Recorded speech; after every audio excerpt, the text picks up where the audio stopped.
Benjamin Jeberman. Masyadong pakialamero ang gagong yan. Ang gusto ni Amo, mailigpit na yang si Benjamin Jeberman sa loob ng 5 araw, malinis at walang paltos. Alam mo, hindi ka pa rin nagbabago. Buti naman, hindi ka natsyempohan na may kasama kang ibang babae.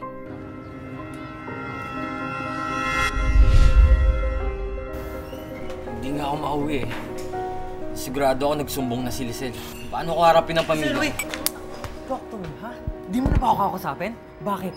Masama na bang magpakatotoo ka sa sarili ko? Ha? Sa'yo? Alam ko na mataas ang katungkulan ninyong mag-asawa. Pero sana naman po hindi ganito yung pagtrato ninyo sa aming mga maliliit. Wala kaming nararamdaman, kami mga nangangailangan. Uy! Nurse! Nurse! Ayaw ako pero hindi ko pinagbibili ang katawan ko, Francis. Nangyari lahat sa atin at nabuhay ito dahil naniniwala akong mahal mo ko. Di ka ba nalulungkot dyan sa inyo? Laki ng bahay mo pero mag-isa ka lang nakatira dyan. Ito sinabi ng pare. Hindi mo kami dadalhin. Patay-patay. May pag-asa pa tayo.